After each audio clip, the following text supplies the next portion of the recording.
2019 Easter ദിനത്തിൽ ശ്രീലങ്കയിൽ ക്രൈസ്തവ മതവിശ്വാസികളുടെ ചർച്ചുകളിൽ ബോംബ് സ്ഫോടനം നടത്തി 500-ലേറെ മനുഷ്യർ കൊല്ലപ്പെട്ട ഏറ്റവും ദാരുണവും ഭീകരവുമായ സംഭവത്തെ ഇസ്ലാമോഫോബിയയുടെ ഏറ്റവും നല്ല ആയുധമായി, മുസ്ലിങ്ങളുടെ തീവ്രവാദ പ്രവർത്തനത്തിൻ്റെ ഏറ്റവും വലിയ ലക്ഷ്യമായി, പർദയും നിക്കാബും ധരിച്ചവർ ബോംബുകളായി, മനുഷ്യബോംബുകളായി മാറുന്നതിനെക്കുറിച്ച് ഒരുപാട് ചർച്ചകളും വിപണനവും കച്ചറകളും എല്ലാം ഈ നാട്ടിലാകെ നടത്തിയിരുന്നു. പക്ഷേ കഴിഞ്ഞ ദിവസം പുതിയ ശ്രീലങ്കൻ സർക്കാർ മുൻ ഇൻ്റലിജൻസ് മേധാവി സുരേഷ് സാലെ എന്ന് പറയുന്ന ഏറ്റവും നീചനും നികൃഷ്ടനുമായ ഭീകരനെ അറസ്റ്റ് ചെയ്തിരിക്കുന്നു. അറസ്റ്റ് ചെയ്തിട്ട് പറഞ്ഞത് അന്നത്തെ പ്രസിഡന്റിനെ വിജയിപ്പിക്കാൻ വേണ്ടി തന്ത്രപരമായി ഒരുക്കിയ ഒരാസൂത്രിതമായ സംഗതിയായിരുന്നു എന്നും ഈ ബോംബാക്രമണത്തിൽ പങ്കെടുത്ത ആളുകളെയൊക്കെയും ഈ സുരേഷ് സാലെ എന്ന് പറയുന്ന ഭീകരൻ അതിനു മുമ്പ് കാണുകയും അവർക്ക് വേണ്ട സഹായങ്ങൾ ചെയ്യുകയും ചെയ്തു എന്നാണ് വളരെ കൃത്യമായി ശ്രീലങ്കൻ അന്വേഷണ ഏജൻസി കണ്ടുപിടിച്ച് ഈ ഇൻ്റലിജൻസ് മേധാവിയെ അറസ്റ്റ് ചെയ്ത് ജയിലിലാക്കിയത്. ഇത് 2023 UK ബേസ്ഡ് ആയിട്ടുള്ള ഒരു ന്യൂസ് ചാനൽ വളരെ കൃത്യമായി UKയുടെ രഹസ്യാന്വേഷണ ഏജൻസികളുടെ റിപ്പോർട്ട് വെച്ച് സമർത്ഥിച്ചിരുന്നു. ഞാനിപ്പോൾ പറയാൻ വന്നതല്ല, ആ സംഭവം നടന്നിട്ട് 48 മണിക്കൂറായി. ഈ 48 മണിക്കൂറായിട്ടും ഒരു ചാനലുകളും അന്ന് ഈ നടന്ന സംഭവത്തിൻ്റെ ഒരു മറുവശം എന്താണെന്ന് സമൂഹത്തോട് പറയാൻ തയ്യാറാകുന്നതേയില്ല.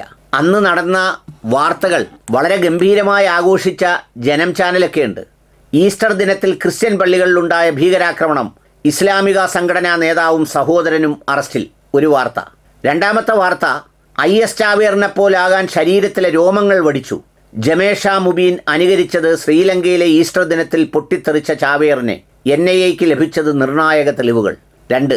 മൂന്നാമത്തത്, ബഹുമാന്യനായ നമ്മുടെ പ്രധാനമന്ത്രി ശ്രീലങ്കയിൽ ഈസ്റ്റർ ദിനത്തിൽ ഭീകരാക്രമണം നടന്ന പള്ളി സന്ദർശിച്ചു. എന്നിട്ട് അവിടെ തൊഴുകയോടെ അദ്ദേഹം നിൽക്കുന്ന ചിത്രം.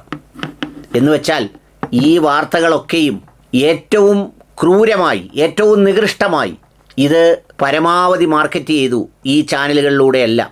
ഇതിന് പർദാക്കാരെ, നിക്കാബുകാരെ, ഇത് പൊട്ടിത്തെറിച്ചവരെ ഒക്കെ ഒരു മതപക്ഷത്ത് നിർത്തി ക്രിസ്ത്യാനികളോടുള്ള പക തീർക്കാൻ വേണ്ടി മുസ്ലിങ്ങൾ ആഗോളമായി നടത്തുന്ന ആക്രമണത്തിൻ്റെ ഭാഗമാണ് ഈസ്റ്റർ ദിനത്തിൽ നടന്നതെന്ന് പ്രചരിപ്പിച്ചു. പക്ഷേ യഥാർത്ഥ പ്രതി കൃത്യമായി ആസൂത്രണം ചെയ്ത് തൻ്റെ പ്രിയപ്പെട്ട പ്രസിഡൻറ്റിനെ, അതായത് അദ്ദേഹം അധികാരത്തിൽ വന്നതിന് ശേഷമാണ് ഇദ്ദേഹത്തിനെ ഇൻ്റലിജൻസ് മേധാവിയാക്കിയത്.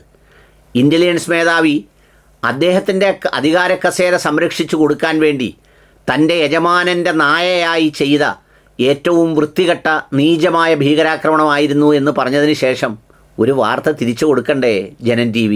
അന്ന് ഞങ്ങൾ പറഞ്ഞത് കള്ളമായിരുന്നു, അവിടെ ഈ പറഞ്ഞ പേരുകളൊക്കെ കൃത്രിമമായി ഉണ്ടാക്കിയതായിരുന്നു. യഥാർത്ഥ പ്രതി അവിടുത്തെ തന്നെ ഇൻ്റലിജൻസ് മേധാവിയാണ്. ഇത്തരം ഭീകരാക്രമണങ്ങളെയെല്ലാം ഓരോ രാജ്യത്തും നടക്കുമ്പോൾ വളരെ ശ്രദ്ധയോടെ നമ്മൾ നോക്കി കണ്ടില്ലെങ്കിൽ അത് രാജ്യത്തിന് അപകടമാണ് എന്നെങ്കിലുമൊക്കെ പറയുന്ന എന്തെങ്കിലുമൊക്കെ ചെയ്യണ്ടേ? ഒന്നും ചെയ്തില്ലെന്ന് മാത്രമല്ല, അതിനെക്കുറിച്ച് മൗനം പാലിക്കുകയാണ്. അന്ന് പൊട്ടിത്തെറിച്ച കുറച്ച് പാസ്റ്റർമാരുണ്ട്, സാമൂഹ്യ മാധ്യമത്തിലൊക്കെ അലറി വിളിച്ചവർ. അവരുടെ എല്ലാം വായ ഇന്ന് മൂടിക്കെട്ടിയ അവസ്ഥയിലാണ്. ഏതായാലും ഇതിന് ഒരു മറുപടിയെങ്കിലും ഉണ്ടാകണം എന്ന് വിനീതമായി അഭ്യർത്ഥിക്കുന്നു. അത്രയേ ഉള്ളൂ, അത്രമാത്രം.